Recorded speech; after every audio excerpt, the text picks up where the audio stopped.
Este documental contiene información considerada herética por el régimen político actualmente en vigor.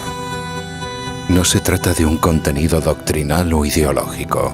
De hecho, no hay ideología alguna que sustente la información que podrá ver y escuchar a continuación.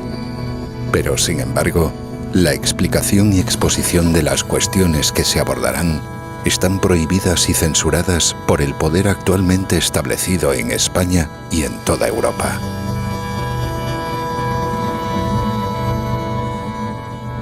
La mayor parte de lo que verá desarrollado se debe principalmente a la obra y descubrimientos de un jurista y pensador repúblico español, uno de los más destacados en toda la historia de España, y entre los mayores de todos los tiempos en todo el mundo, Antonio García Trevijano Forte.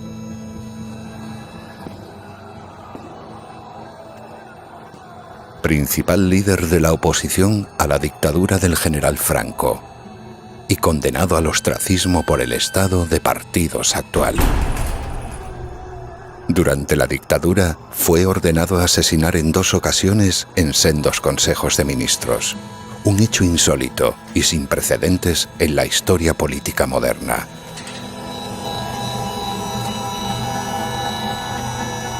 Si hay un hecho inicial que motivó la decisión de elaborar este documental, fue el descubrimiento sorprendente hace ya algunos años de que existía en España una persona de la talla y envergadura intelectual del abogado granadino, creador en 1975 de la Junta Democrática, cuya voz estaba silenciada y su conocimiento restringido para la opinión pública española. Su obra es desconocida en los centros académicos y de enseñanza en España, y su legado de pensamiento apartado del conocimiento de las nuevas generaciones de españoles que deberían de tener la inquietud por conocerlo y aproximarse a él como parte de su formación intelectual y para la conquista de la libertad política que actualmente no tienen.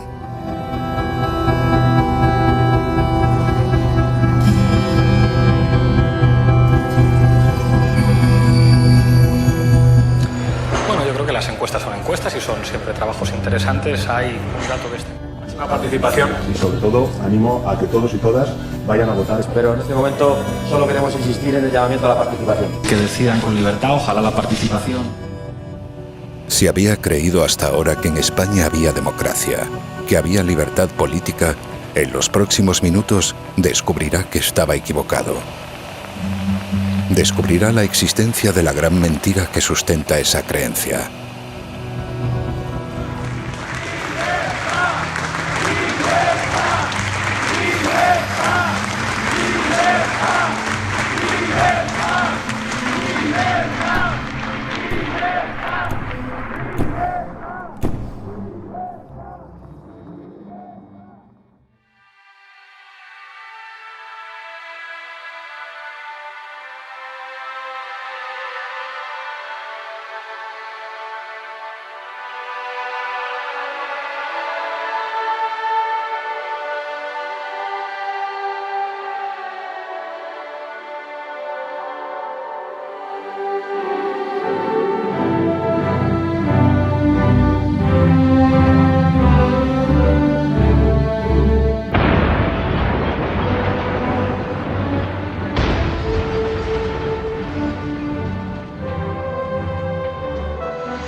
La transacción de 1978.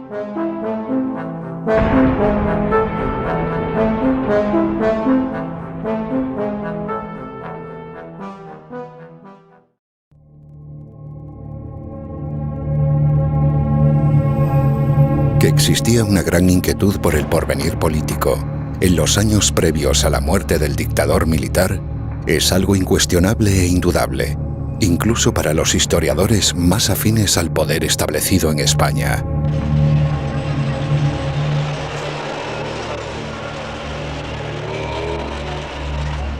Hasta entonces, la servidumbre voluntaria de una jerarquía y el miedo a la política de la mayoría de españoles había permitido que Franco ejerciera su poder absoluto durante 4 décadas sin recibir apenas resistencia. Pero pasar de una forma de Estado degenerada, la dictadura, a otra idealmente virtuosa como lo es la monarquía, parece ser contrario a las leyes eternas de lo político, descubiertas por los clásicos. Y el propósito del dictador era el de imponer una corona a un rey que sería traidor a su propio padre, renunciando así al honor característico que fundamenta la monarquía, algo que inicialmente rechazaba una insignificante minoría de integristas, pero que era indiferente a la mayoría acomodaticia de accidentalistas.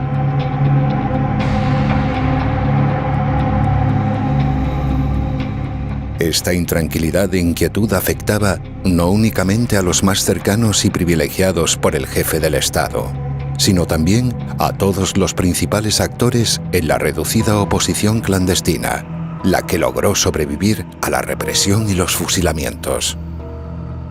Por eso, a pesar del secretismo y el silencio informativo en los medios de comunicación para las masas, se hacía cada vez más explícita la acción de una oposición civil. Una oposición motivada entonces con la posibilidad de llegar a la forma política de la democracia, la libertad política de todos frente a la ausencia de ella en una dictadura autoritaria. Una oposición verdadera entonces que no formaba parte del Estado y cuyo fracaso final vendría por su pacto con el poder establecido. ¿Usted cree que hay más claridad informativa ahora que antes? Sí, pienso que le permiten decir más cosas. Bueno, yo creo que va en evolución, ¿no? Indudablemente creo que va... ¿En evolución positiva? Sí, por supuesto.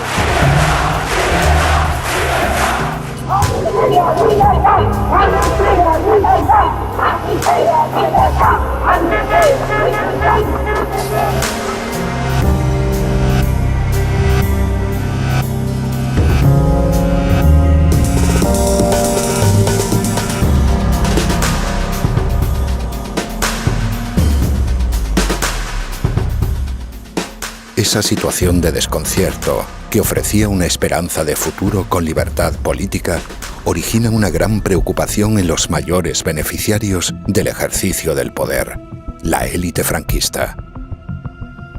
No es el amor a la libertad lo que guía a los más recalcitrantes, sino el miedo pánico. El miedo de los vencedores a los vencidos maneja la búsqueda de una vía para mantener ese control estatal sobre la clase gobernada. El miedo a la libertad aboca a los más cobardes a renunciar al liderazgo para buscar asegurarse en el poder a través de la reforma de lo existente.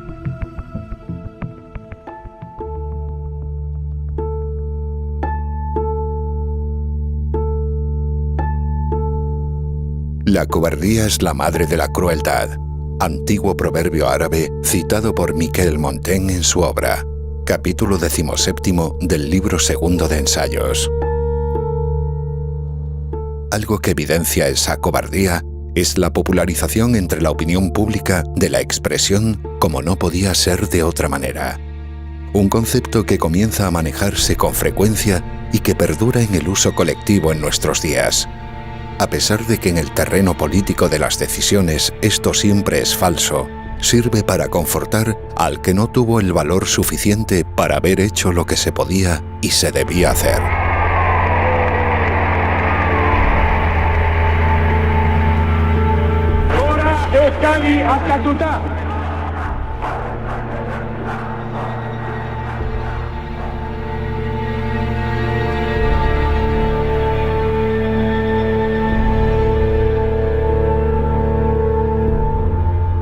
Por este motivo, los herederos del poder obtenido en la victoria de la última guerra civil, en una situación de debilidad política, intuyen la necesidad de incorporar, de algún modo, a las principales fuerzas de oposición que podrían causar una situación incierta en el caso de no ser legalizadas. Al ver que era posible la ruptura, le dio miedo a las fuerzas conservadoras que estaban incorporadas a la Junta Democrática, partidos clásicos de liberales, de derecha, burgueses. Le dio miedo. Ese ambiente lo notó, lo percibió el Partido Socialista Obrero Español. El miedo parece no dejar otra salida que la del pacto para repartirse el botín. Y la ambición de los vencidos, conducir a la necesidad de aceptarlo, renunciando así a su lucha por la libertad colectiva. La oposición renuncia a todas sus ambiciones a cambio de ser legalizada, aceptando la legalidad impuesta por la dictadura anterior. En Toulouse pervivió y supervivió Llopis al frente del PSOE, pero un grupo de aventureros y ambiciosos jóvenes de Sevilla pues dieron dentro del partido un golpe de mano para hacerse con las riendas del poder. Ese grupo fue ayudado por los servicios secretos de Franco, por Carrero Blanco en concreto, y por el coronel San Martín. Hay pruebas evidentes, además yo lo sabía y lo viví, para que viajaran a Suresnes sin peligro ninguno de ser perseguidos. Felipe González tenía el nombre de Isidoro para la policía, con la orden en la policía que todos lo escuchábamos por la radio y lo sabíamos. La policía no, si estaba en una manifestación en Sevilla pública, Isidoro, la policía tenía orden de no detenerlo y no hacer nada, hacer la vista gorda. Bueno, pues eso fue la tradición que triunfó y se puso al servicio de una monarquía. Pero no de una monarquía cualquiera, no de una monarquía tradicional que a su cargo o sobre los hombros de una familia recaiga toda la historia de un país. No. Una monarquía preparada, dibujada, diseñada y nombrando el monarca el propio Franco. Dictador nombra rey a Juan Carlos contra la voluntad de su padre, contra la voluntad del conde de Barcelona. Yo mismo, a petición del conde de Barcelona, me llamó, me desplacé a Estoril para contestar a su hijo y a Franco.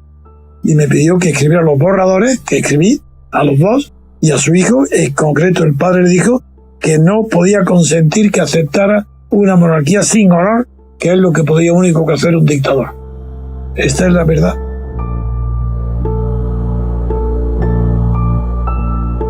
Es en este clima político donde, durante varios años, el prestigioso abogado granadino Antonio García Trevijano desarrolla una incesante actividad.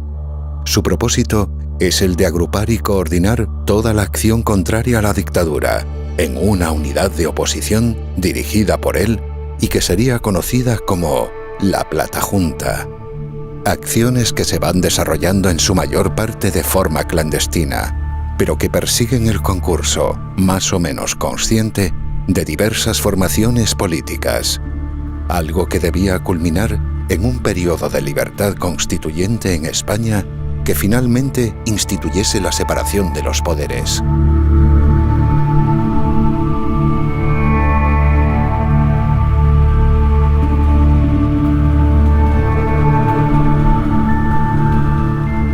Sin embargo, como ya hemos visto, el terror de quienes heredan el poder de la dictadura se encuentra y se une a la ambición de tenerlo, de los que hasta entonces habían formado una oposición en favor de la libertad. Este pacto entre contrarios unidos por el miedo es lo que se llamó la Transición Española y lo que impidió la democracia y la libertad constituyente de los españoles. Un pacto de unión entre traidores a sus propios principios e ideales. Por este motivo, hoy no hay democracia en España.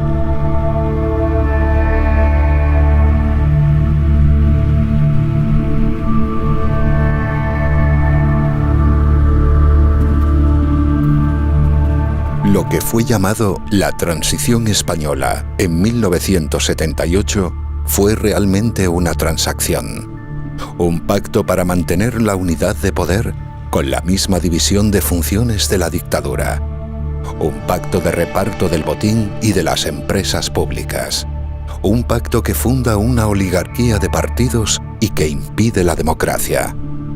La transacción de 1978 y el texto al que se hizo llamar la Constitución es la causa y el origen de toda la corrupción actual. Existe este grado de corrupción porque no hay democracia en España. El caudillo hizo un balance de los grandes logros conseguidos durante la pasada década, destacando especialmente en el aspecto político la culminación de nuestro ordenamiento constitucional. Todo ha quedado atado y bien atado, dijo, con mi propuesta y la aprobación por las Cortes de la designación como sucesor a título de rey del príncipe don Juan Carlos de Borbón.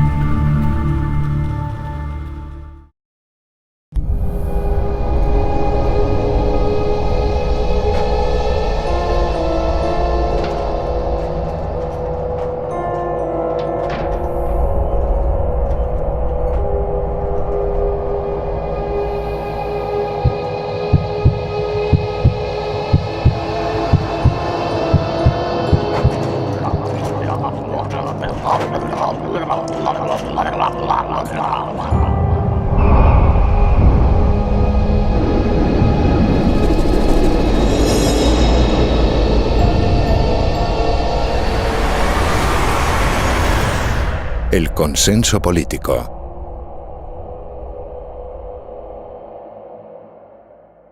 Piden a gritos un consenso en lo laboral, un consenso en lo parlamentario y un consenso en lo institucional. Que mi disposición al diálogo, al acuerdo y al consenso será infinita. Inteligencia pensando no en pactos cerrados, sino en la búsqueda de un gran consenso entre todas las formaciones políticas. A partir de ahí, nuestra voluntad ha sido siempre el consenso y el diálogo. En el programa de actividades del Foro Cristianismo y Sociedad tenemos prevista para hoy tratar y debatir el tema sobre la recuperación del consenso como factor necesario para la fundamentación y enriquecimiento de nuestra vida democrática. Y el consenso. El consenso que existe. Gran consenso. Quiere el mayor consenso político. Con consenso. Una cultura política del consenso y que eso expresa la necesidad. Y el mejor porvenir de todos pasaba por el consenso. Y han roto el consenso constitucional. Y crear consensos era el espíritu del consenso. El consenso. A los consensos. Y ese consenso. Consensos. Consenso. Consenso. El portavoz parlamentario de Vox en Andalucía, Alejandro Hernández, ha pedido al gobierno de Partido Popular Andaluz y Ciudadanos no poner en riesgo el consenso político alcanzado. Para un consenso. ¿De consenso? ¿De consenso? Con consenso. ¿De consenso? De consenso. El consenso. A consensos. Siendo una evidencia que la libertad solamente es la libertad política, solamente puede ser la libertad colectiva. Sin embargo, a todos se os ha enseñado que se habla de las libertades en plural, libertades individuales, que son los derechos civiles, los derechos personales, la libertad de votar, la libertad de asociarse, la libertad de cambio de residencia, la libertad de mercado. Pero a que nunca se os habla de la libertad de pensar. ¿Había habido alguna vez vosotros qué es eso de la libertad de pensamiento? Nunca. ¿Por qué? Porque no la hay. Porque para que haya libertad de pensamiento no puede haber consenso. El enemigo del pensamiento es el consenso. Cada vez que oigáis la palabra consenso, ya están, lo están traicionando. No quieren que pensemos, no quieren que seamos libres. ¿Consenso? Pero si eso es un horror, es una transgresión tal. Consenso. Consenso. Consenso. Consenso. Consensos. Consenso. Consenso. Consenso. Consensos.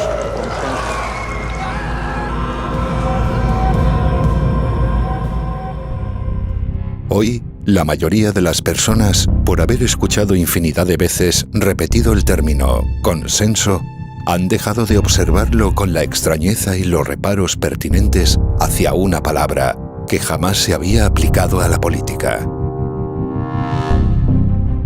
El consenso, un término medieval, utilizado hasta entonces en el ámbito de lo espiritual y lo eclesiástico, se incorpora a la doctrina política del nuevo régimen de origen franquista en España. La muerte de Franco marca el fin de la dictadura y el inicio del franquismo, el consenso político entre quienes heredan ese poder. De la dictadura de un partido único se pasa a la oligarquía de varios partidos del Estado. Todo lo demás se mantiene exactamente igual.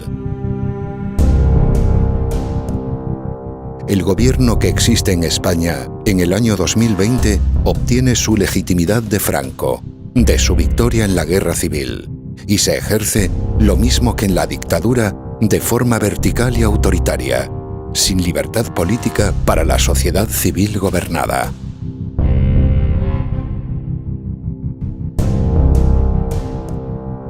Si la política, que es la lucha por el poder, necesita del conflicto y de la polémica para existir, el consenso es su contrario, es decir, la eliminación o prohibición de la política. El militar prusiano Karl von Clausewitz, uno de los más célebres y brillantes historiadores de la ciencia militar, definió la guerra como la continuación de la política por otros medios. Siendo esto la verdad, entonces es la guerra, ante la imposibilidad civilizada para canalizar el conflicto, la alternativa que lo resuelve mediante la fuerza de la barbarie.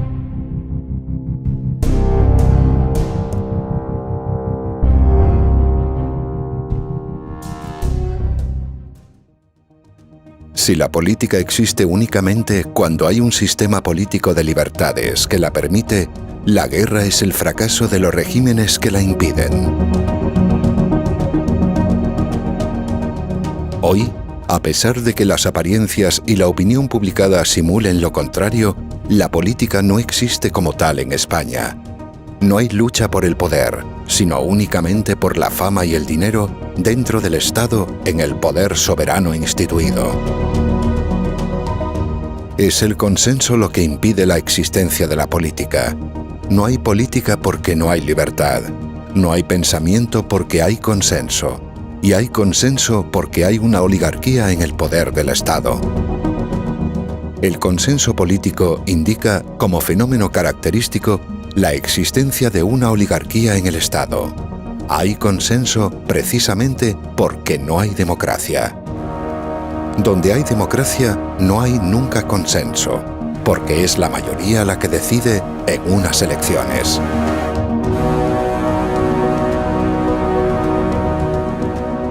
Por causa de lo explicado hasta ahora, para continuar la dictadura por otros medios e impedir la libertad política, se establece el consenso político entre una oligarquía de jefes de partidos que sucede a Francisco Franco en el poder.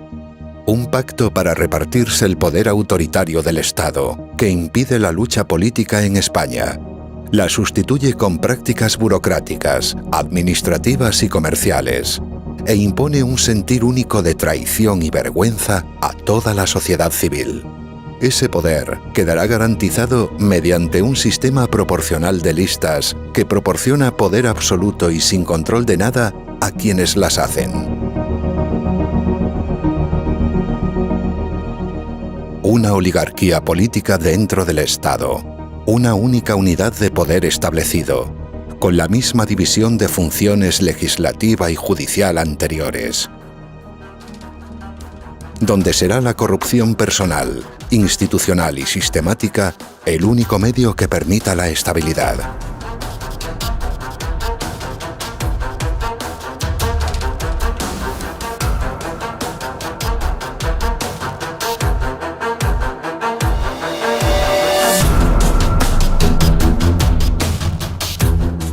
Las empresas públicas administradas por el Estado se reparten entre los oligarcas del consenso y de forma análoga. Los diferentes territorios de España se fragmentan para que el Estado disponga de más administraciones e instituciones donde colocar a los segundones de cada partido estatal. Se desconcentra el poder para extenderlo en lugar de descentralizarlo. Se aumenta el alcance e injerencia del Estado concebido por Franco mediante la centralización del mismo en unidades territoriales desconcentradas. Un Estado mucho mayor que en la dictadura, centralizado en las autonomías, y cuyo poder estará más desconcentrado, hipotecando así su fracaso en el futuro.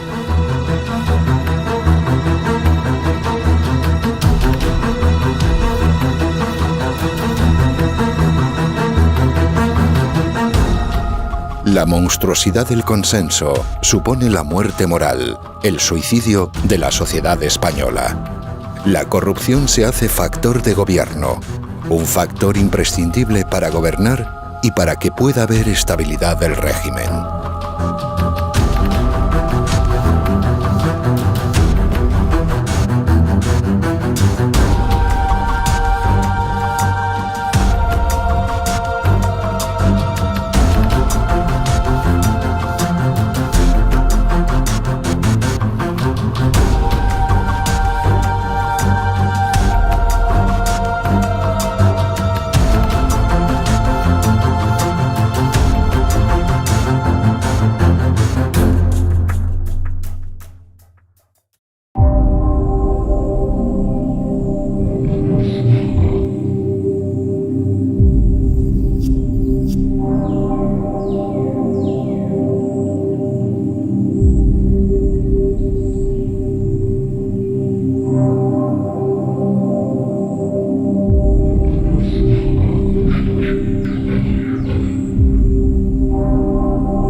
Hay que darle un impulso decisivo a la marca España.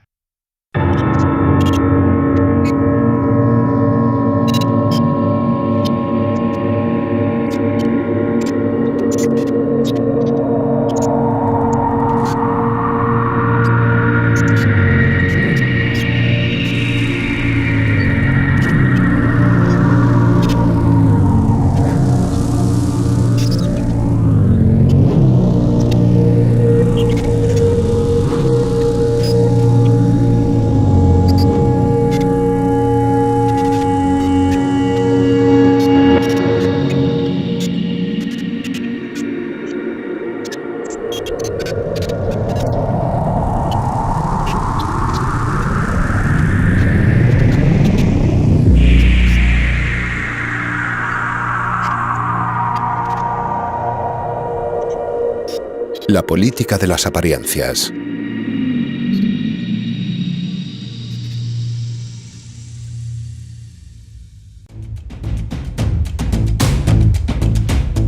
Si la propaganda había logrado ya, en menos de una década, habituar a la opinión pública al consenso político, todos los medios de comunicación escrita y audiovisual debían ocuparse, exclusivamente, de fabricar un juego de apariencias donde los funcionarios políticos de los partidos fuesen los protagonistas.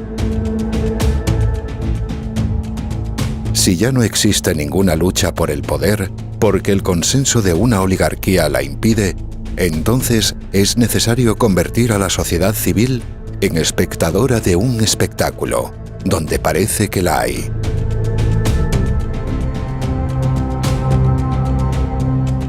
De este modo, todas las tertulias políticas en España se ocupan no del análisis de lo que existe, sino de lo que parece que existe. Lo importante es que parezca que hay democracia y que parezca que hay libertad.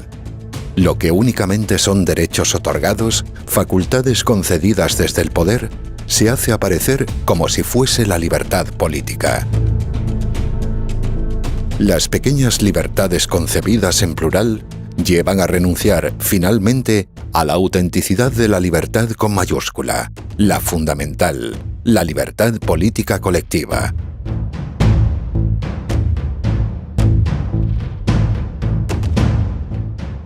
Los partidos políticos, al convertirse en órganos del propio Estado, en instrumentos de un poder único, absoluto e inseparado, actúan para integrar a las masas. Un funcionamiento idéntico de adhesión al que ya había en la anterior dictadura militar. Buscar las adhesiones sentimentales e inquebrantables de diferentes espectros de votantes es el cometido de cada una de las facciones estatales. Y cuando alguna se agota o se produce una desafección, como sucedió durante el movimiento de los indignados del 15M, el propio régimen fabrica nuevos partidos políticos. Un intento de rejuvenecerse, como en el caso reciente de Podemos, Vox o Ciudadanos. Devolver la ilusión a las masas para que sigan votando como si hubiese democracia.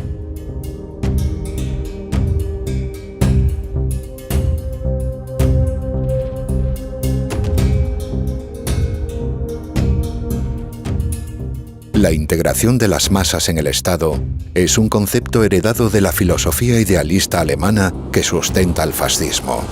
Es lo que sustituye a la representación política y lo que impide que la haya. Es la apariencia de la representación, la política de la apariencia, la que impide a los españoles ver con claridad la ausencia de la democracia, sentirse identificado en lugar de estar representado. La palabra representación sustituye al término identificación en el vocabulario popular.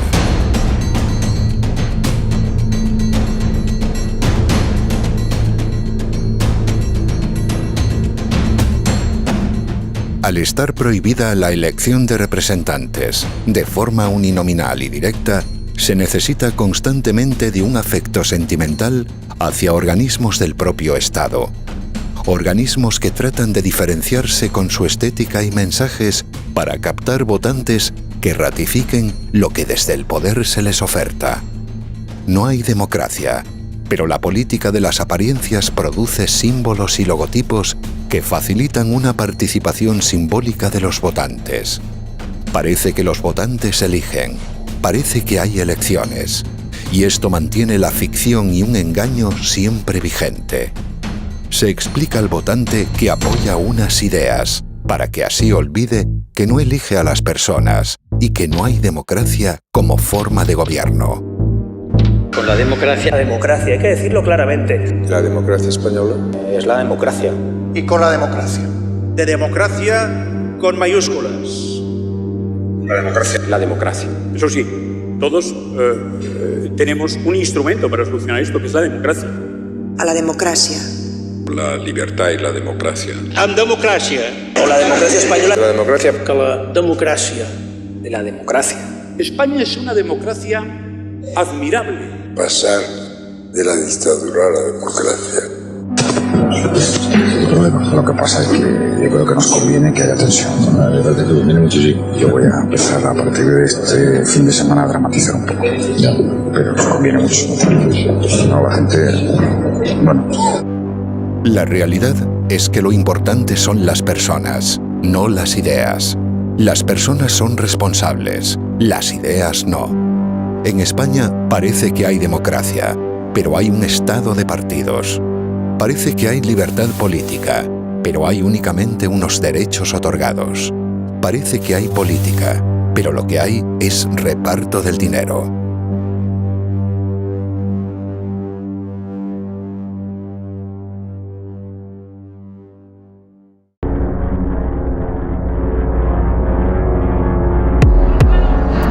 La situación creada por los sucesos desarrollados en el Palacio de la Moncloa. Yo no quiero que el sistema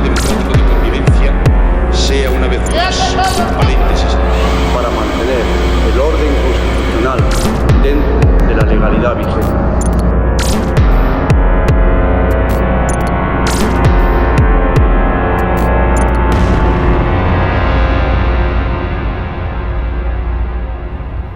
El golpe de Estado del 23F.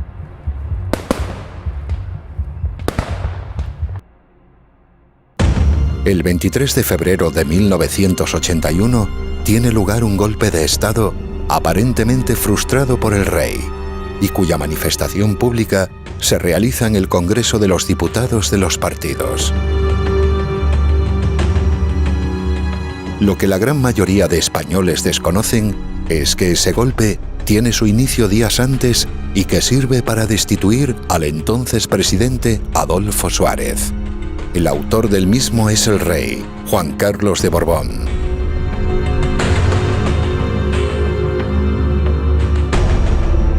Es tan poco inteligente que lo confiesa en un mensaje enviado al general Milans del Bosch y que se hizo público. Acabo de dar un mensaje por televisión afirmando mi rotunda decisión de mantener el orden constitucional dentro de la legalidad vigente. Después de este mensaje ya no puedo volverme atrás.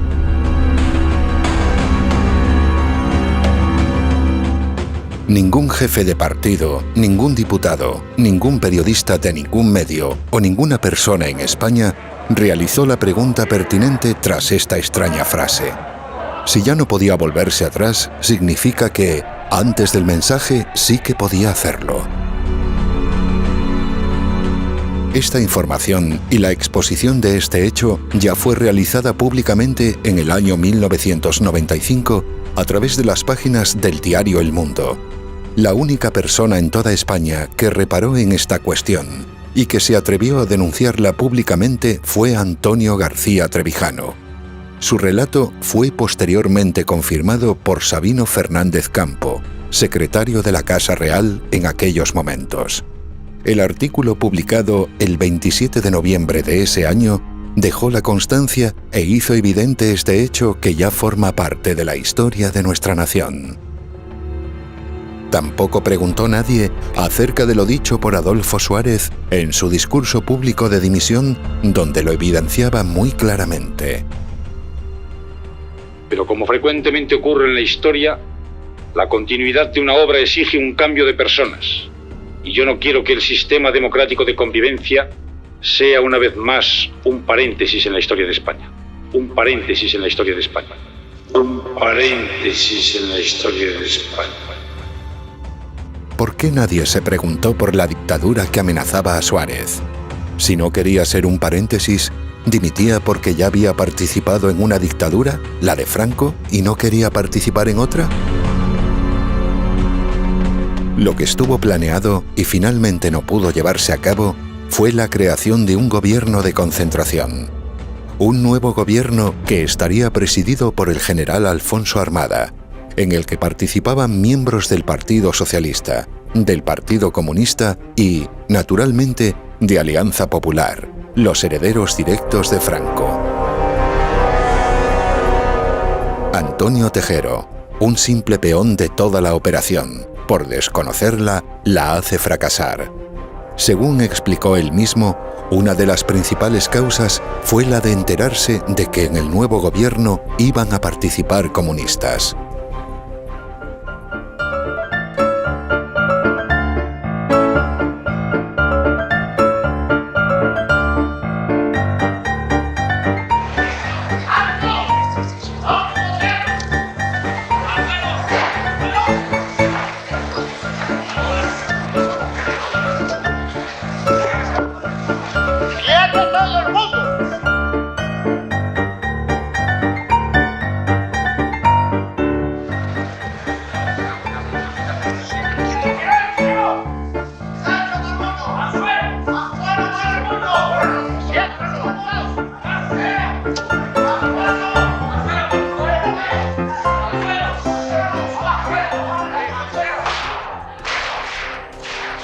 Algunos días más tarde, al verse abandonado, acusaría de cobardía y de traición a toda la jerarquía militar española. No sabía que todos estaban siguiendo las órdenes del rey y que éste, a su vez, había sido aconsejado por los más altos cargos militares. El golpe del 23F, dado por el rey Juan Carlos, es la prueba de que en España no hay una constitución. Es la pruba de que no hay democracia. El golpe de Estado no es el 23F. El golpe de Estado es el que da Juan Carlos de Borbón con los militares para destituir a Adolfo Suárez.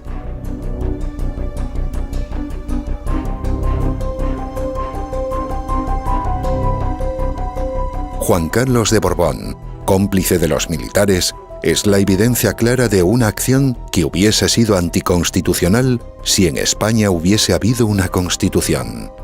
Que el golpe de Estado fuese posible, es decir, la destitución de Adolfo Suárez, demuestra que había un presidente débil y sin poder, que no hay una separación de los poderes constitucional, algo que hubiese hecho imposible esa acción de fuerza sobre el cargo de la presidencia. Por lo tanto, el golpe de Estado, que no sucedió realmente el 23F, no esconde ya ningún misterio. Fue organizado por Juan Carlos de Borbón, y por eso, unos meses después, Santiago Carrillo, que era entonces el jefe del Partido Comunista, pide el Premio Nobel de la Paz para el rey.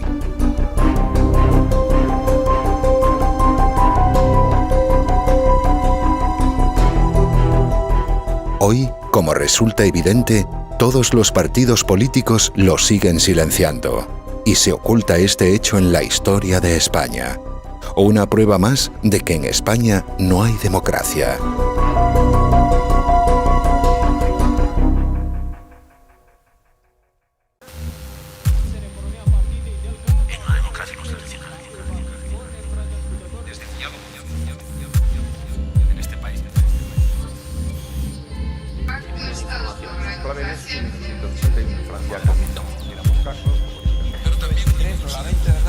Pero se han estado viendo la sexta noche. De los miembros y miembros de esta comisión. De este país. La empatía. La empatía. Pacto por la educación en este país. Portavoces y portavozas.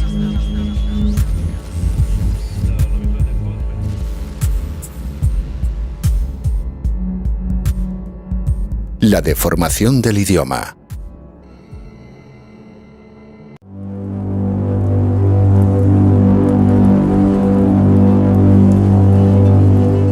Una de las principales y más nefastas consecuencias del consenso político y de la política de las apariencias es la deformación del idioma español.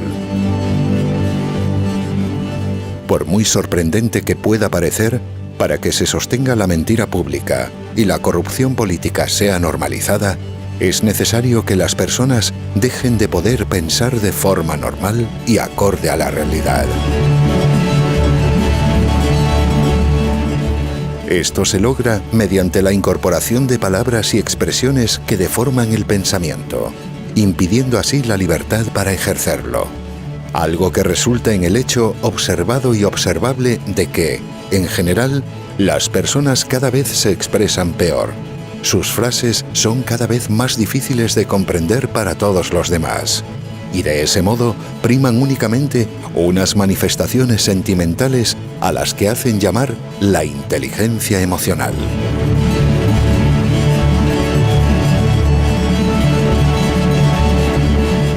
La inteligencia emocional sirve fundamentalmente para engañar y manipular, mientras que la inteligencia normal contribuye a conectar hechos distantes de la realidad.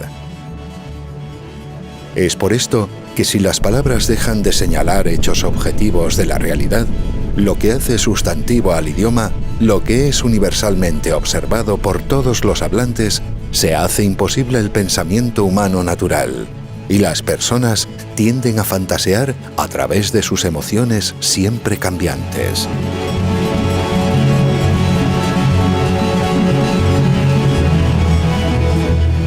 Ejemplos de deformaciones del idioma los podemos encontrar en los siguientes términos y expresiones. La palabra políticas en plural en lugar de la palabra política singular.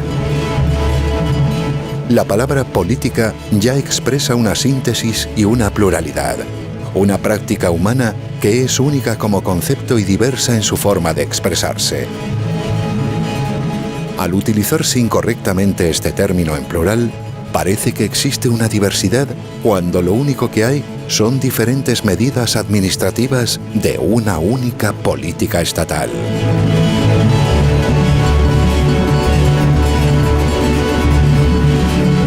El uso anómalo e incorrecto de la preposición desde, introducido durante los primeros años del actual régimen, por quien escribía los discursos a Adolfo Suárez. La responsabilidad de explicarles, desde la confianza y la legitimidad con la que me invistieron como presidente, para hablar a los demás no en la misma situación de inmediatez, sino estando en una posición distante y alejada de evidente y manifiesta superioridad. Para parecer elevado se habla desde la simpatía, en lugar de con simpatía, o desde el afecto, en lugar de con afecto.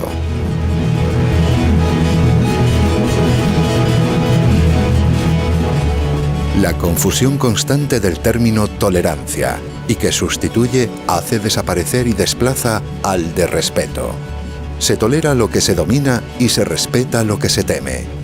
Por eso una sociedad de tolerantes es una sociedad de individuos que tienden a ser dominados y que únicamente temen y respetan la represión y coacción estatal.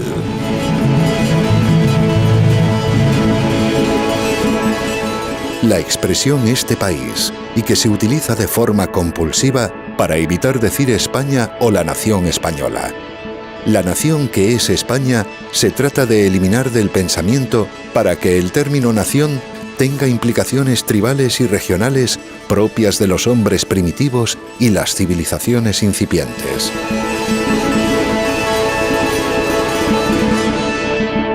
País es un término moderno, de origen francés, que hace referencia a un pequeño territorio, al paisaje divisado desde una prominente elevación.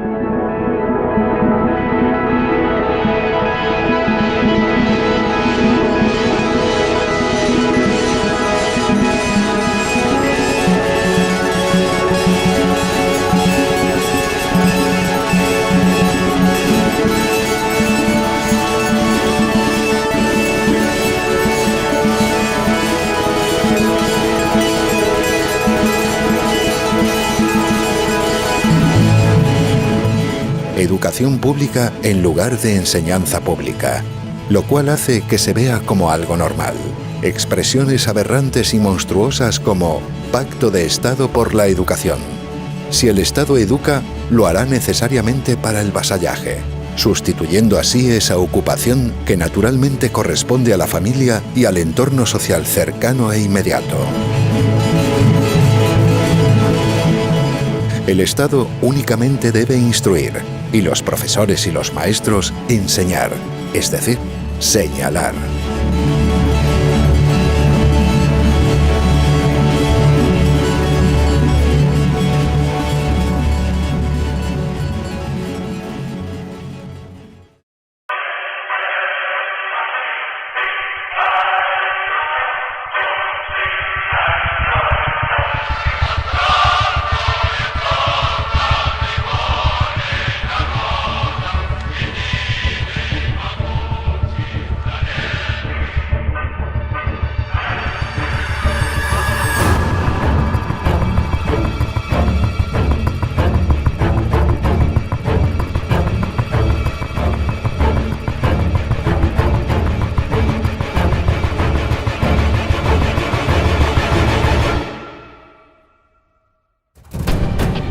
La propaganda.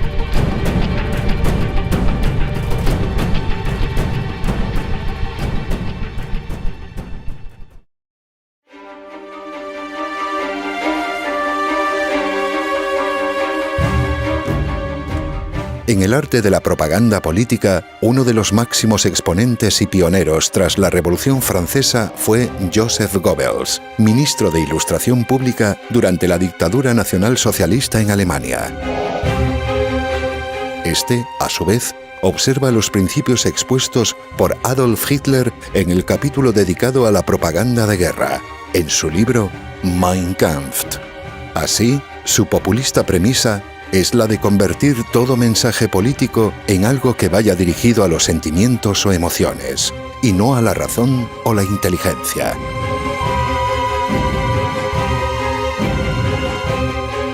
Esta es la parte esencial de esta forma de actuar del poder establecido a través de todos los medios de comunicación de masas a su alcance.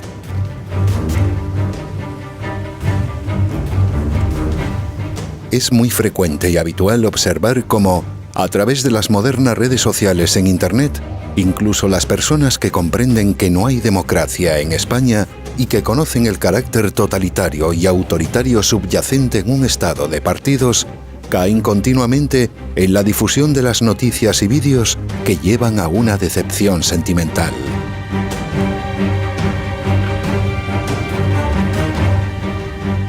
Estos sentimientos mueven al incauto e indignado a votar lo que percibe como menos malo. La propia ambición por encontrar una opción política con la que sentirse emocionalmente vinculado lleva a olvidar la realidad visible y existente para terminar aceptando por hastío el dogma político imperante. La adhesión sentimental se confunde con la ausencia de representación política. No hay representación o acción política, pero hay un sentimiento emocional que vincula a los consumidores de la propaganda.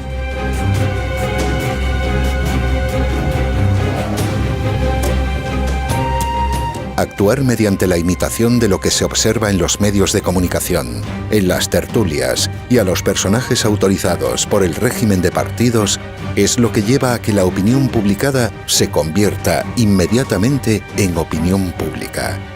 Desaparece, por lo tanto, la opinión pública, quedando convertida en una simple repetición de lo que se oye en los medios de comunicación al servicio del Estado. Las personas creen defender así sus propios intereses, creen actuar por iniciativa propia, cuando lo que realmente hacen es propagar la indignación que tanto interesa al poder establecido.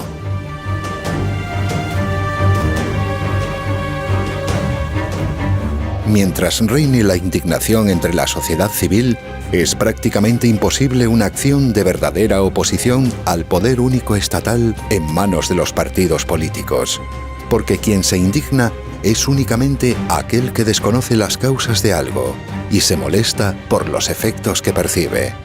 ¿Usted ha entrado alguna vez en el análisis de las causas que indignan a los gobernados? No. Dirá que los políticos roban, que se enriquecen, pero está diciendo por qué. ¿Por qué la partitocracia es el instrumento ideal para el enriquecimiento de los políticos? Pero habla usted un solo vez de la partitocracia como causa de la corrupción que genera la indignación de los gobernados. ¿Acaso es que ahora de repente los españoles quieren saber las causas verdaderas que producen los efectos tan perversos que los indignan? No, ¿dónde está esa curiosidad? ¿Por qué la gente se indigna? Con mucha razón. La razón es otra cosa. Si dice usted con mucha razón, es porque sabe la causa de la indignación. Dígala, ¿la ha dicho alguna vez? No, ni una sola vez. Un indignado jamás sirve para una acción política de oposición, porque será fácilmente manejable a través del control de sus demandas y peticiones, realizando concesiones y otorgando. Es quien tiene el poder de otorgar el que se reserva la capacidad de retirar lo otorgado a su única conveniencia. Se concede desde el poder y se demanda con la indignación en la servidumbre voluntaria de los votantes.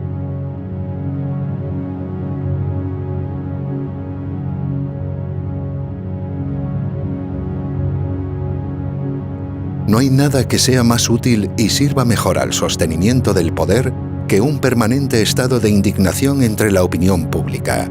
Se garantiza así que jamás existirá una oposición organizada e inteligente.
partidos políticos, no personas físicas. El estado de partidos.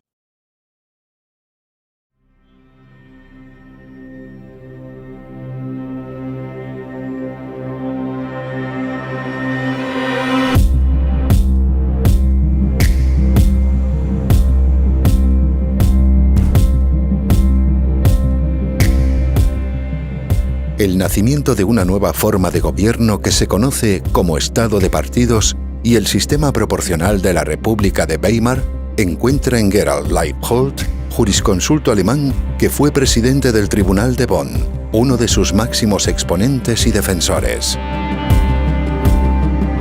Este prestigioso jurista, en el ensayo Representación e Identidad, explica con claridad diáfana cómo esta forma de gobierno elimina completamente la representación política del votante para sustituirla con la identificación sentimental, la integración de las masas en el Estado.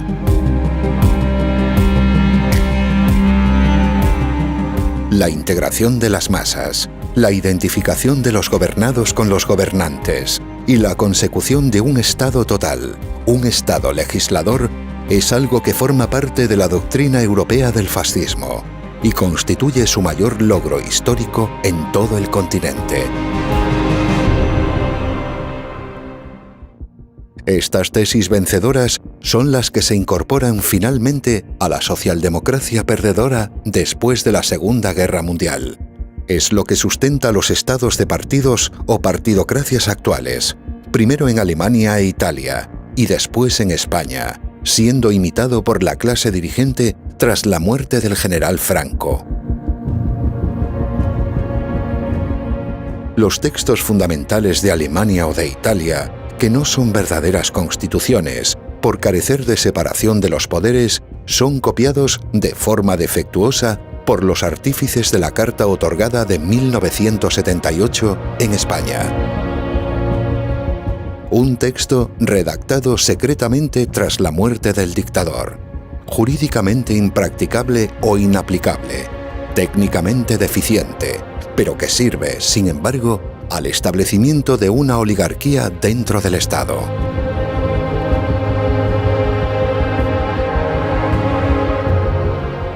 A partir de estas nuevas leyes fundamentales de 1978, que se hacen pasar por una constitución mediante un referéndum sin cortes constituyentes, los partidos estatales pasan a convertirse en los únicos agentes políticos posibles. Esto significa que ya no es el individuo, la persona física y real, quien tiene la capacidad para operar en la vida política pública, sino que únicamente pueden hacerlo corporaciones o personas jurídicas orgánicamente constituidas por el propio poder establecido.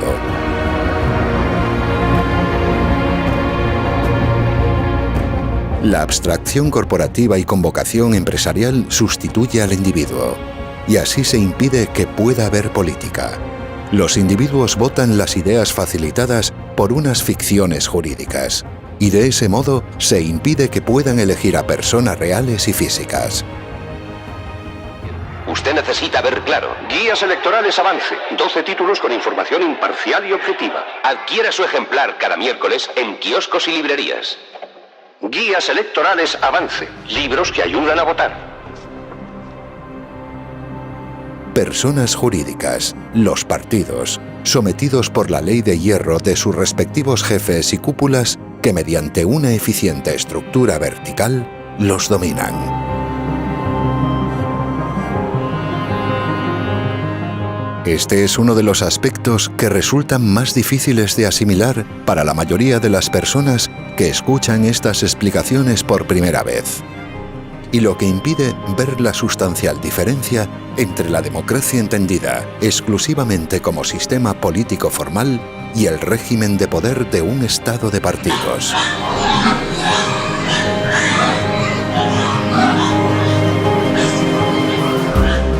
Por esto, se suele creer, por desconocimiento e irreflexión, que basta cambiar a los individuos que integran esos partidos del Estado, hacer que sean personas honestas y honradas, para solucionar un problema político que causa constantemente degeneración y corrupción.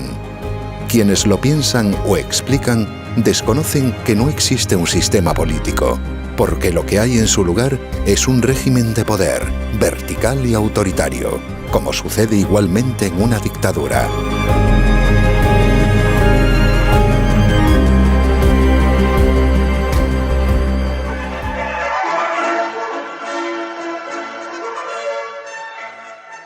Las elecciones para procuradores en Cortes por el tercio familiar son el día 29 de septiembre. Elige a tu representante.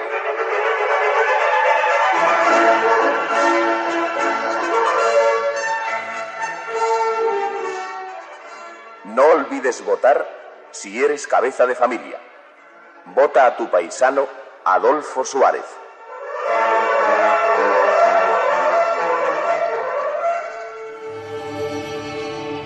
La corrupción no es causada por la degeneración puntual de los individuos, sino por la propia forma política que se establece por consenso.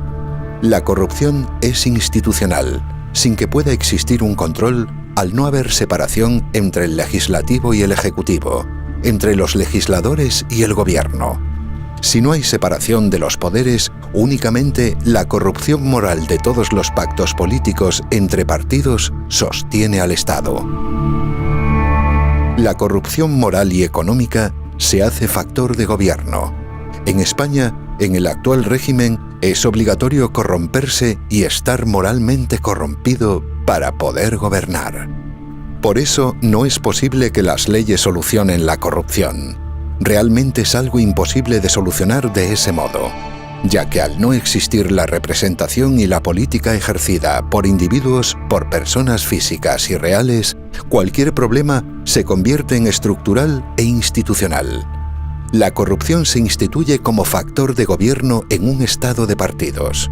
Son las propias instituciones las que obligan a la corrupción de los individuos, y al no haber representación política, es indiferente el partido que se vote o el nombre o las ideas que diga defender ese partido.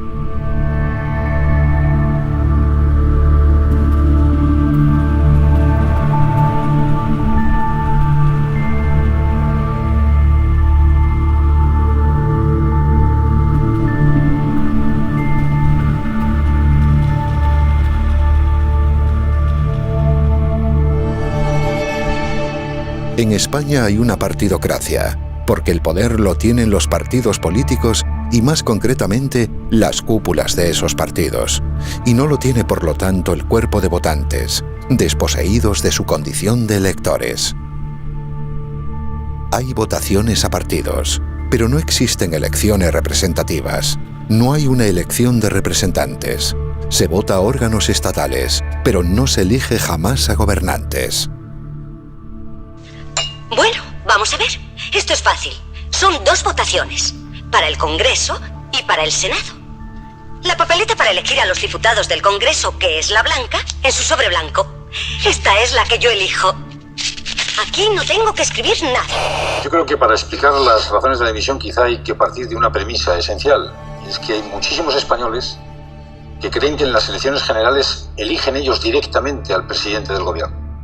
Un régimen de poder en el cual los gobernados no eligen libremente a sus gobernantes no puede ser denominado, más que para confundir, como democrático. Por esto, bajo la denominación de Estado de partidos, lo que se esconde realmente es una oligarquía política y financiera dentro del propio Estado.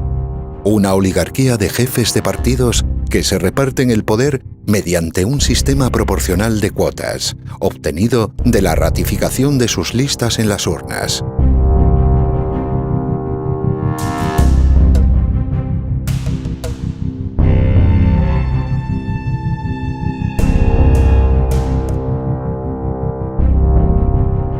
Si la legitimidad de origen de todos los partidos políticos es únicamente la que obtienen de Franco, en su ejercicio la toman de la servidumbre voluntaria de quienes acuden a votar. Por eso todo el que vota se corrompe y apoya aquello que lo somete y lo maltrata.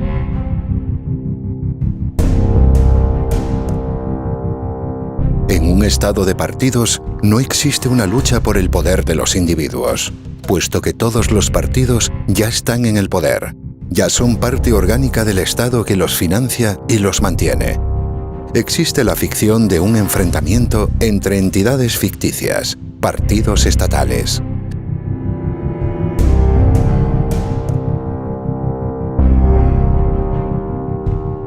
Y al desaparecer esa lucha verdadera por el poder, lo que existe es una disputa dentro del Estado por obtener el dinero y la fama, el prestigio social que fabrica, artificialmente, la propia maquinaria burocrática y propagandística.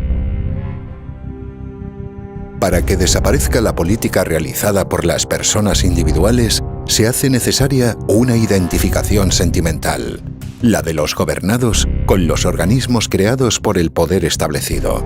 Facciones que tienen el propósito de mantener a la sociedad civil excluida de la política a través de una ficción, una representación, entendida de forma teatral o fingida. Se llama representación o estar representado a lo que es identificación o sentirse identificado. Puesto que los individuos únicamente pueden votar a partidos, es imposible que haya democracia y que los gobernados elijan a sus gobernantes.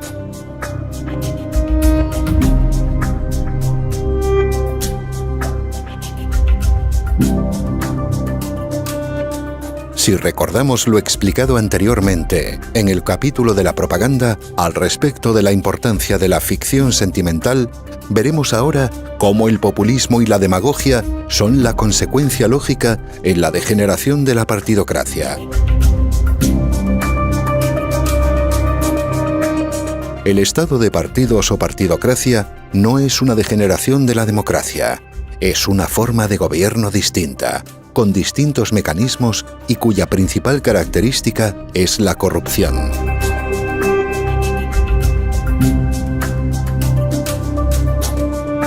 El grado de corrupción actual en España, que es de los mayores del mundo, es la consecuencia de que no hay democracia. Si la hubiese, sería imposible la corrupción institucional. Que la peor de todas las corrupciones de dinero, de financiación a los partidos o a la corrupción política, es la que se hace en nombre de los partidos para financiarlos. Porque la financiación de un partido político con dinero ilegal, mediante corrupción, es el peor de todos los delitos de corrupción política. Porque además del delito de corrupción y de aprovechamiento se produce un nuevo delito, que es fraude electoral. Porque ha entrado en liza de manera desleal con sus competidores, entrando con un dinero que los otros no tienen. Por tanto, como tiene un doble delito, pues es más grave que ninguno. No solamente eso, está en mis libros, he dedicado centenares de páginas con datos históricos, sociológicos, internacionales.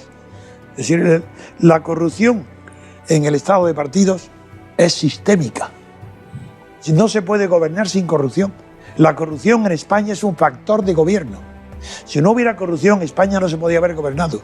La Constitución dura 30 años porque no se cumple. Si se cumpliera la Constitución, no podría funcionar nadie ni nada. Empecemos con un ejemplo sencillo. La Constitución prohíbe el mandato imperativo. Bueno, está por ver una sola ley en los 34 años que haya sido aprobada sin mandato imperativo de los partidos o del partido dominante, que hasta se vota por los pies, por el compañero ausente.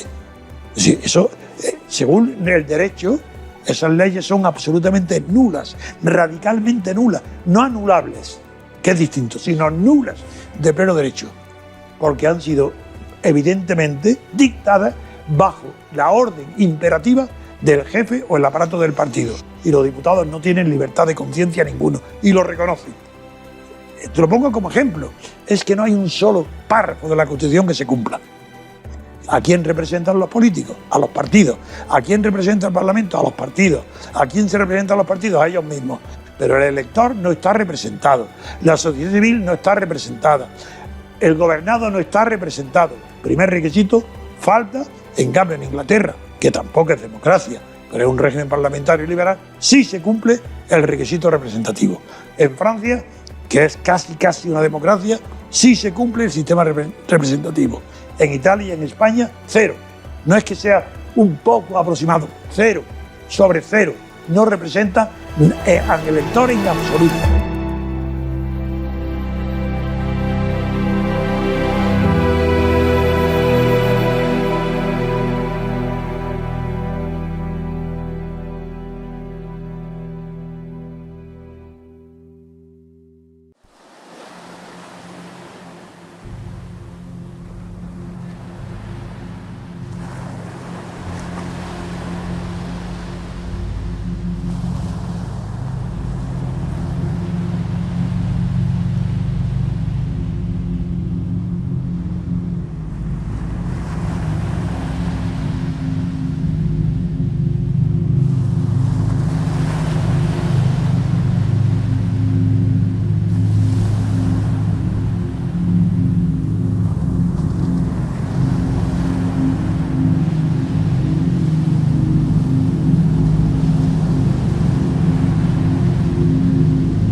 La democracia formal o representativa.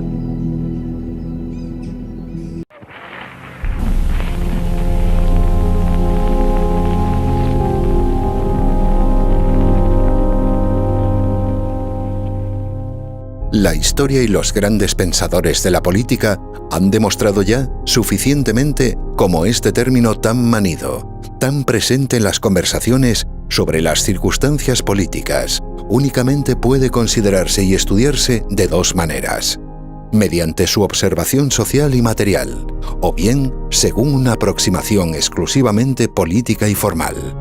Es decir, o bien se toma la democracia como una idealización indefinida que sirve para la consecución de ambiciones materiales, o bien se realiza una observación estrictamente científica y desapasionada a través de sus reglas constitutivas. Dicho de otro modo, o son únicamente reglas que sirven para desarrollar la lucha por el poder, o no se puede comprender jamás lo que es la democracia. La democracia formal es algo realizable, que es posible alcanzar, mientras que la democracia material es una utopía inalcanzable, que nadie sabe explicar o decir lo que es.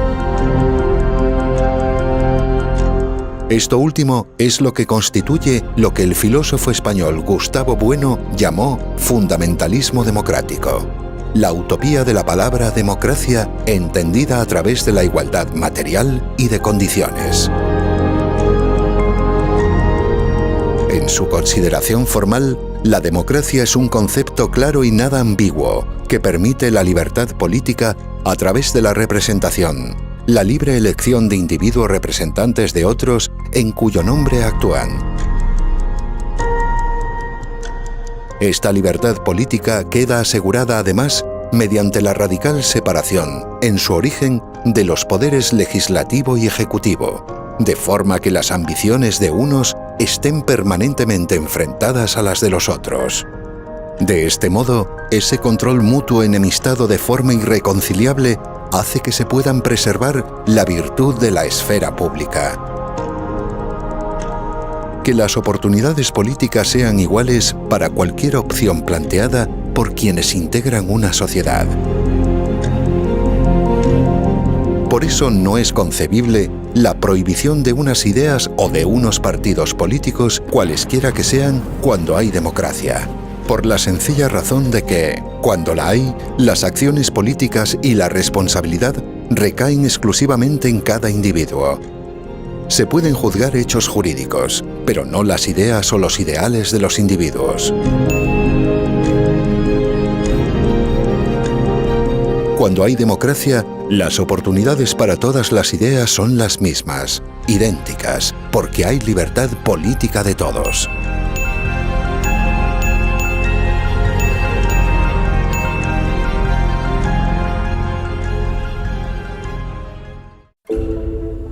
La distinción de la democracia, entendida únicamente como sistema reglado y normativo para constituir el poder, es algo que, en la historia, ya se encuentra expresado con anterioridad. Han sido varios los grandes pensadores, aunque con un análisis insuficiente y el desconocimiento del fundamento de la libertad política colectiva, los que iniciaron la distinción entre la democracia formal y la democracia social. Filósofos como el profesor abulense de Harvard, Jorge Santayana, o Norberto Bobbio, jurista y filósofo italiano. Este último, sin embargo, a pesar de sus acertadas consideraciones jurídicas, finalmente apoyó la dictadura fascista en Italia. Puesto que la democracia, según su consideración formal, tal y como se expone en la obra Teoría pura de la democracia de Antonio García Trevijano, únicamente existe cuando hay representación política, vamos a ver ahora en qué consiste la representación según su origen jurídico y político. En el siglo XIV, el filósofo, pensador y teólogo Marsilio de Padua, autor de la importante obra Defensor Pacis, incorpora el concepto de la representación como función jurídica, al derecho romano que tradicionalmente desconocía este principio. Aplicado en su origen a las congregaciones eclesiales, permite obrar mediante un poder dado a los que no están presentes, es decir, estando ausentes, ante terceros. Piense ahora en un poder notarial. Mediante este documento se apodera a una persona para actuar en una cuestión concreta, ante un tercero en donde el poder dante, el que apodera, estará ausente. Esto mismo, que forma parte del mundo jurídico, opera igual en el mundo político. Unos electores apoderan a un representante para que actúe en su nombre en un lugar, la Cámara Legislativa, donde ellos no estarán presentes. Un ejemplo conocido de representación es el de un procurador de los tribunales que permite, en el ámbito jurídico, que un encausado se haga presente ante un tribunal estando físicamente ausente. En el mundo político, cuyos principios provienen del derecho, funciona exactamente igual. El descubrimiento para fundar la ciencia política que hace el jurista y pensador Antonio García Trevijano es el de la unidad mínima de poder, algo que él mismo denomina mónada electoral.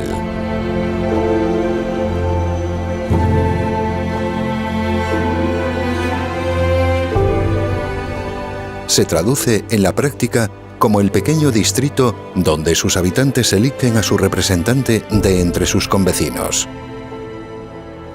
Esta relación contractual entre el representante elegido y las personas representadas de ese distrito la mantiene la fuerza, coactiva e imperactiva, de la mayoría absoluta que lo elige.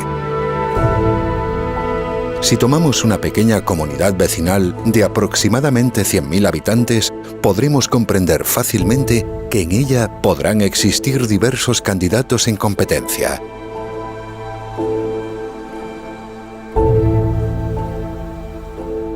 Cada uno de esos candidatos precisará únicamente de un aval de 1000 firmas para poder presentarse y ser elegible.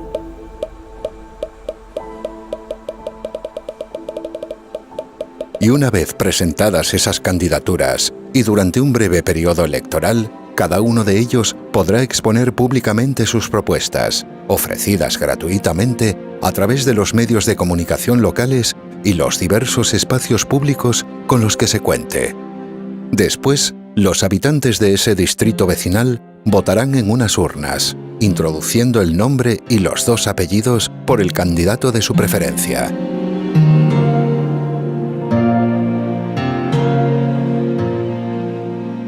Si en una primera votación ninguno de ellos alcanzase la mayoría absoluta, se realizará una segunda vuelta entre los 2 más votados, para que, finalmente, uno de ellos sea el elegido para representar a todo el distrito en la Cámara Nacional.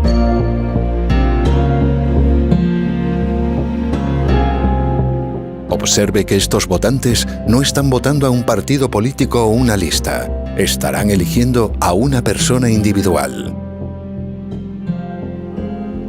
Este representante electo se convierte así en el diputado que tomará parte en la acción legislativa de un parlamento donde se discutirán y aprobarán las leyes que alcancen el apoyo mayoritario. Puesto que cada diputado se debe únicamente a los representados de su distrito y no a un jefe de partido o jerarquía superior, será difícil aprobar cualquier ley, y eso será muy bueno, puesto que únicamente aquellas que respondan a un interés mayoritario adquirirán la fuerza suficiente como para ser promulgadas.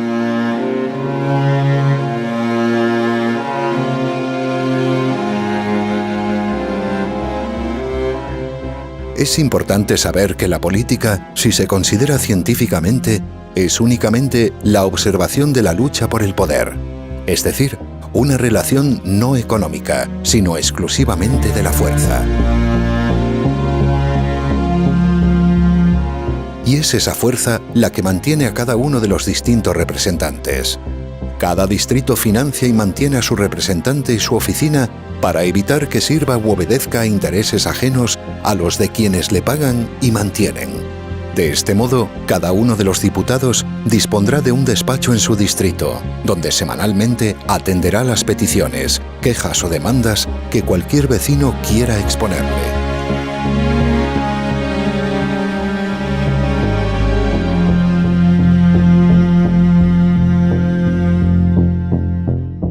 No es un diputado de partido estatal, sino un representante de una pequeña comunidad vecinal.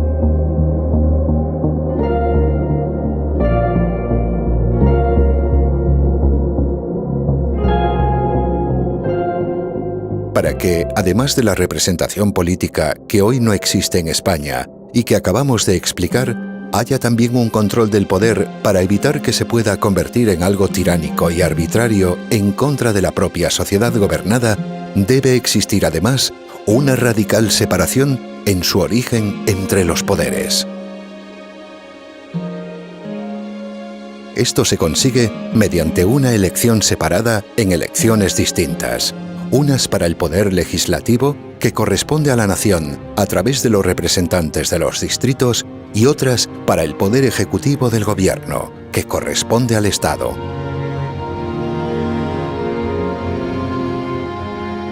Finalmente, para que haya, además de separación de poderes, independencia judicial, otras en las que únicamente participa el mundo jurídico servirán para elegir el gobierno de los jueces. Para elegir al presidente del gobierno, que será quien tenga bajo su mando a todas las fuerzas armadas y de orden público, así como todo el aparato de la administración del Estado, se procede exactamente del mismo modo que para elegir a cualquier diputado, con la única diferencia de que se hará en un distrito nacional único y en el que, por mayoría absoluta y a doble vuelta si fuese necesario, será determinado.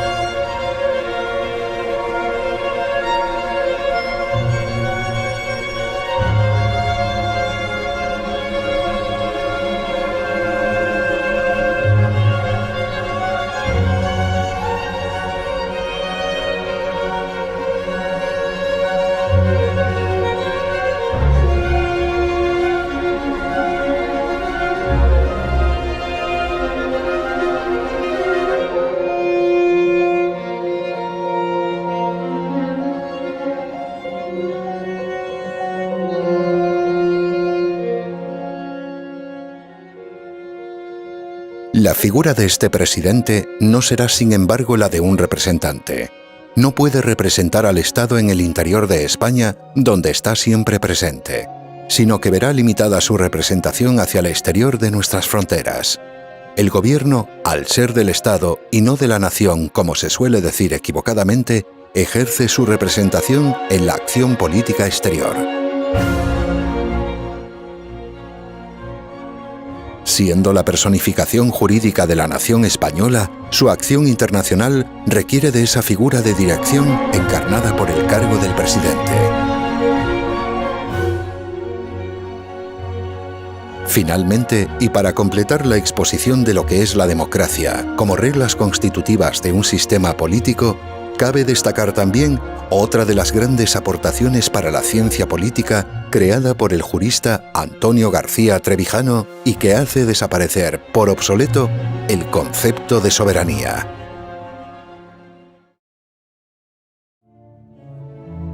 Si tras la desaparición de la figura del monarca absoluto en la historia ya ha sido imposible de comprender la idea de la soberanía, es en la publicación de la obra Teoría pura de la República donde definitivamente se destierra toda confusión a través de su eliminación.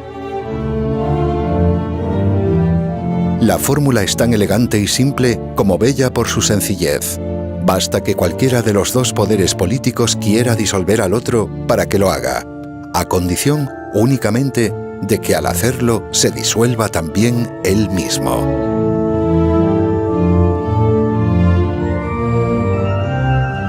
Veámoslo con un ejemplo fácil. Supongamos a un presidente del gobierno que ve imposible su acción por tener una amplia mayoría de la Asamblea Legislativa en contra. Pues según el principio expuesto antes, bastará con que quiera disolver las Cortes para que lo haga inmediatamente, a condición de que al hacerlo, él mismo dimita y así se convoquen nuevas elecciones legislativas y también ejecutivas que diriman el conflicto.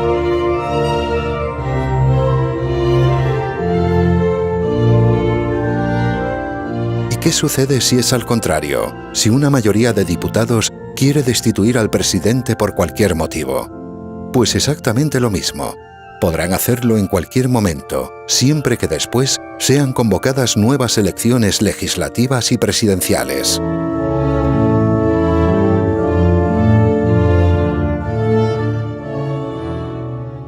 Para finalizar este capítulo, cuyo desarrollo se encuentra mucho más detallado y pormenorizado en la obra Teoría pura de la República, vamos a recapitular para ver con sencillez lo que es la democracia y cómo reconocer cuando está presente o ausente como sistema político.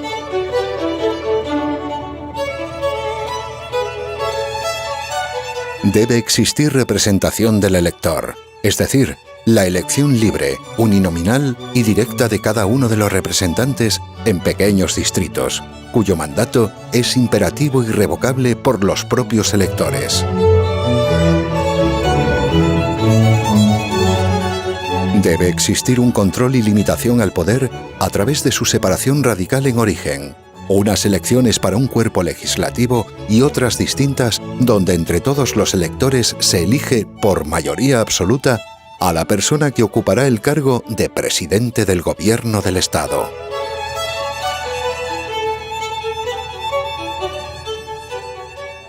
Debe haber también independencia judicial para que esa facultad de juzgar propia de los jueces y los magistrados se vea libre de injerencias de los dos poderes políticos.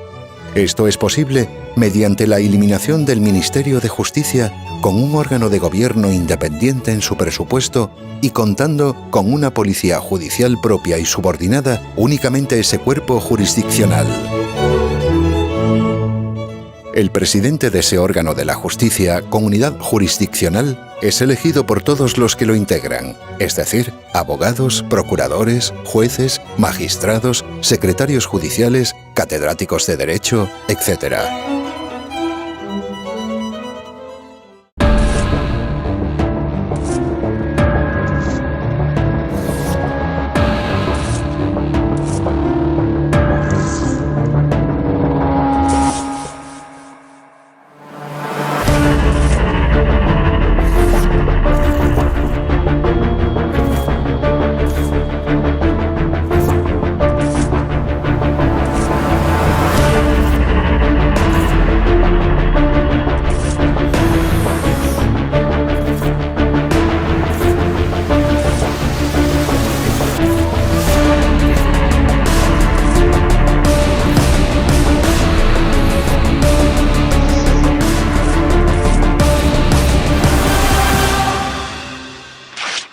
Ruptura democrática. La abstención.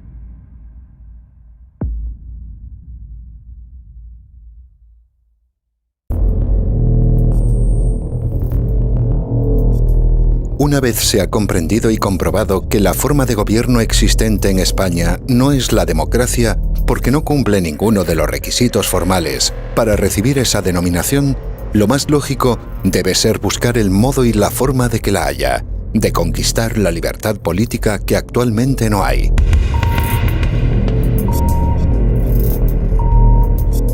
La confusión entre la libertad política y los derechos que sean o no concedidos, la confusión entre los derechos y la libertad, que es el motor que los alimenta, y del derecho y la ley, es lo que causa la ceguera de los votantes, que terminan indignándose contra la propia causa que apoyan en las urnas. El votante cegado es como el enterrado vivo de cúbito prono que pretende escapar escarbando.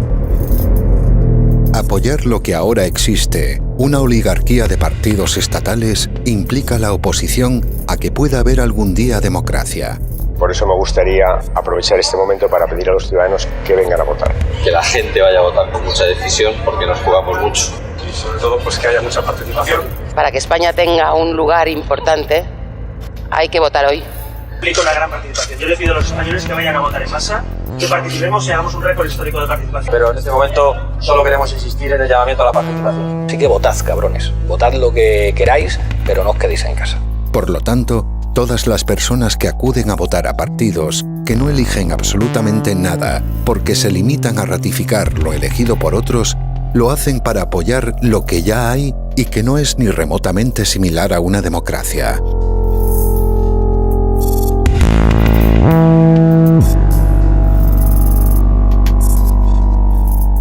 Se vota a quienes ya ocupan el poder en las instituciones, a quienes ya tienen el poder por formar parte de unos partidos que son del Estado. El que vota lo hace exclusivamente en favor de lo que ya está establecido, algo que es radicalmente opuesto a la libertad política de todos los españoles.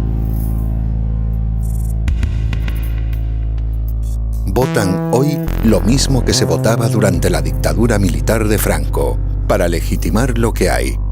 Votan para que no haya democracia.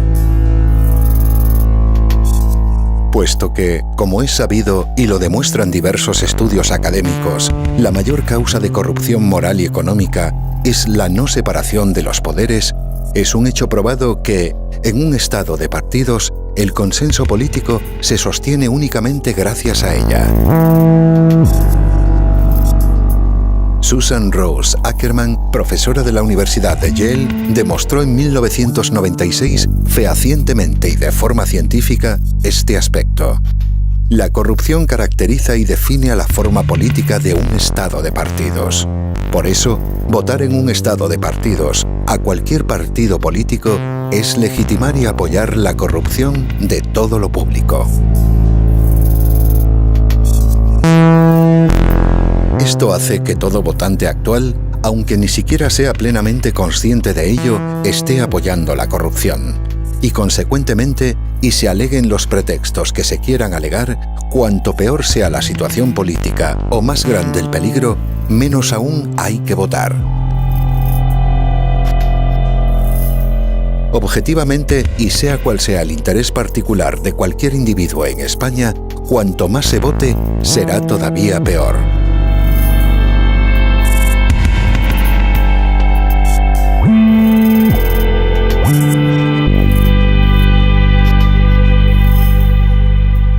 Votar implica la corrupción voluntaria de uno mismo. Es un impulso y una compulsión completamente suicida, una voluntad expresa de fracasar. Hay que observar por esto que, en una situación de decadencia y degeneración como la presente, el poder recurrirá a los sentimientos más primarios y basales como el del nacionalismo, la unidad territorial de la patria, para movilizar al voto por miedo. Y del mismo modo, otras amenazas sociales como las del paro o la inmigración, que siempre sirven al populismo y a la demagogia, servirán igualmente para infundir temor y hacer creer así a los gobernados, a los súbditos españoles, que votar, aún sin libertad y sin democracia, es la solución. La realidad es que toda la corrupción que hay sería imposible si hubiese democracia. Por estos motivos, y sabiendo entonces que la alternativa o lo que hay ahora en España no es el comunismo o el fascismo, tampoco el nacionalismo o el socialismo, sino la democracia, es por lo que la abstención debe promoverse activamente y sin cesar. La abstención es un fenómeno. Abstención ante las votaciones o las elecciones de los cargos políticos, de los representantes. Eso es un fenómeno muy antiguo. No hay elección que no ha ido acompañada del fenómeno abstención. Pero hay dos tipos de abstención que la prensa ni los medios de comunicación no distinguen. Se le llama abstención a todo el que no vota, el que no acude. Por tanto, incluso el enfermo, el que no puede acudir porque no puede ir a las urnas, sin embargo, es un abstencionista, como los demás que no quieren ir porque no quieren votar. Entonces he tenido yo que crear un término nuevo que no existía antes de mí en la terminología política, que es el término abstencionario, para distinguir entre abstencionista, que es el que no vota por razones técnicas, por razones de salud o porque no cree así, que no vota por falta de interés en la política, del abstencionario, que es aquel que no vota sabiendo muy bien por qué lo hace. Lo hace para producir un efecto negativo sobre las elecciones, para condenarlas, decir, eso no es procedimiento, así no vamos. Yo eso no lo rechazo. Y entonces, en lugar de ser un abstencionista, esa persona que sabe lo que está haciendo se llama abstencionario. La abstención es la actuación consciente y en conciencia de cualquier persona que ya no se indigna, sino que comprende las causas políticas de lo que observa y por eso se moviliza contra ellas. Actuar para resolver el problema causado por la falta de libertad. No votar hoy para hacerlo en el futuro, cuando la forma de gobierno sea la democracia representativa. Pues la política es moral, y por tanto las personas que esperan mi palabra es una necesidad moral, aunque el contenido de la medicina que puedo darle es intelectual. Sin embargo, la enfermedad, la angustia que tienen es de orden moral, porque en España hay que estar enfermo moralmente para poder soportar la vida política en España desde que Franco murió. En cambio, se soportaba la vida con Franco, bien, porque había esperanza de que el franquismo terminaría con Franco, aunque era previsible que hubiera una continuación del franquismo por otros medios, pero en fin, no era probable que estando tantos represaliados como el Partido Comunista y los sindicatos obreros, habiendo tantos represalias, era muy difícil que se pudiera renovar el franquismo con la ayuda de los represaliados. Así era imposible que yo me imaginara que Santiago Carrillo y los demás comunistas aceptaran la monarquía de Juan Carlos, aceptaran formar parte directamente del Estado, ser pagados por el Estado y traicionar a su clase, por supuesto, a la clase obrera, pero lo que es mucho más grave, traicionar a la sociedad y a toda la vida del Partido Comunista desde que se inició. Eso sí, me engañó a mí, lo que me engañó no fue Santiago Carrillo, me engañó el comunismo. No porque yo fuera comunista de ninguna manera, sino porque pensaba que ellos no iban jamás a renunciar a la ruptura pacífica del franquismo, que es por lo que yo fundé la Junta Democrática y la Protejunta. Vamos a ver. ¿Usted cree que ahora hay menos esperanza? Con este régimen. Eso sin duda ninguna. Es que ahora hay muy pocas. Con Franco había la esperanza de que al morir Franco llegara o pudiera llegar o pudiera ser conquistada por el pueblo la libertad política. Ahora las esperanzas son poquísimas, pero poquísimas. Esa esperanza surge de que no haya voz, de que no haya Rosa Díaz, de que no haya estúpidos reformistas que se creen que es lo peor, que creen que este sistema es reformable con unas minorías, que se inventen ese cuento chino otra vez de que el bipartidismo quiere la abstención, que por eso hacen campañas electorales de baja nivel, de baja abstención. Eso no es verdad. Esto es mentira. Además, es que hay un argumento contra el que no se puede luchar, y que el que luche contra ese argumento, lo digo ahora, es un sinvergüenza. ¿Cómo se puede participar en un fraude electoral? ¿Acaso el que vota es representado? Quiero decir, ¿acaso el voto permite ser representado por el elegido? No. Entonces es un fraude. Pero ¿cómo? Las listas de partido, el que vota a listas de partido, no tiene representante ninguno, no hay nadie que represente al votante, nadie. Y el partido, a la lista de partido, eso es irreemplazable. Cada partido tiene un bolsón de votos en su bolsillo. Antes de nacer la sigla, el Partido Socialista o la derecha del PP, de Franco o de Fraga, da igual. Tienen 10 millones, 9 millones. Hagan, roben, maten, hagan lo que quieran, tendrán sus votos. Y eso, fraude, es intolerable. Tanto aquel que vota a este sistema no tiene vergüenza. O mejor dicho, el interés en que su ideología triunfe de derecha o de izquierda es superior a su vergüenza. Si están más interesados en que ganen su ideología que en que gane la vergüenza de la moralidad pública.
Filosofía para la acción constituyente.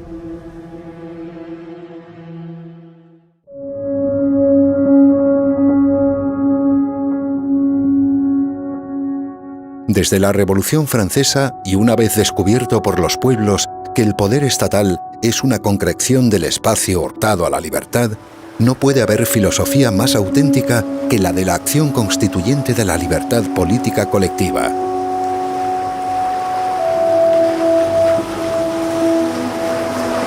No hay filosofía de la acción en lo constituido, lo utópico o lo meramente ideal. Para la filosofía de la acción constituyente, la del hombre de acción, y no un simple activista, las ideas no proceden de las ideas, sino de la experiencia fáctica de los hechos.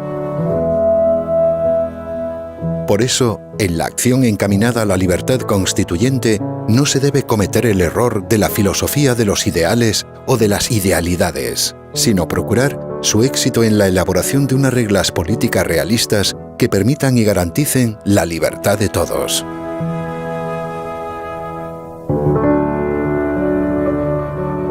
Desear una bondad angelical de todos no es filosofía de la acción constituyente, sino utópica ingenuidad que desconoce la verdadera naturaleza de los hombres. Concebir la democracia como lo que únicamente es, una forma política, un conjunto de reglas que permiten la lucha por el poder, lleva a eliminar todo el contenido material o social que forma parte de la acción ideológica que crea las leyes. Una constitución no son leyes, no prefigura un modelo social o de sociedad, sino únicamente unas reglas que permiten la representación política, que garantizan los derechos fundamentales y establecen la separación de los poderes para su control.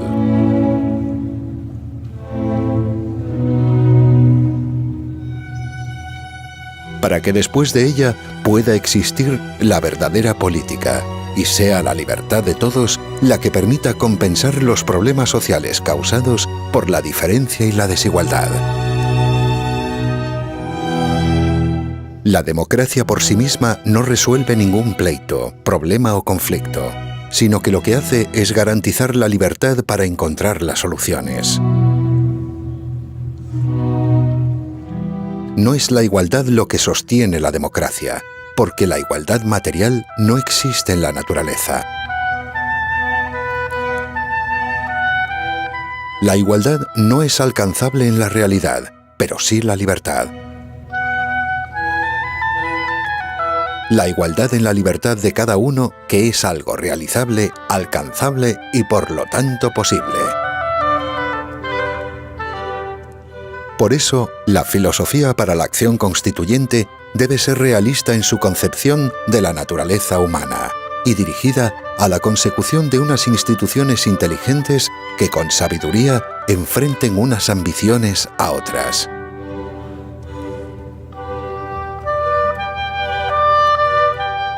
Si la acción constituyente se pierde por los vericuetos del idealismo, de la justicia social, los del bien común o los de la utopía de la igualdad, entonces perderá de vista su objetivo, el de garantizar la libertad, y fracasará irremediablemente, como tantas revoluciones políticas ya lo hicieron antes.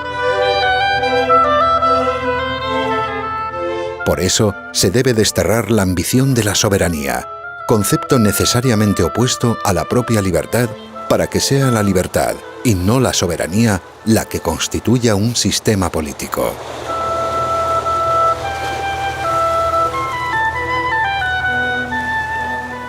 La filosofía de la acción constituyente es la filosofía realista de los hechos, la que tiene en cuenta que únicamente la libertad de todos, la libertad política colectiva, es creadora de una constitución.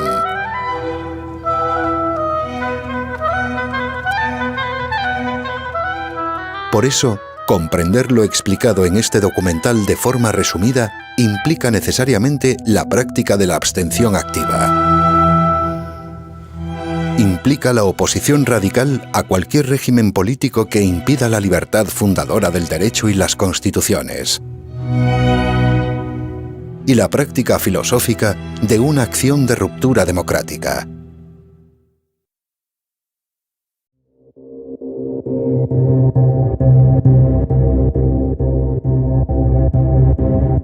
No se puede encontrar la libertad de todos sin procurarla, participando en apoyo de un régimen diseñado específicamente para impedirla.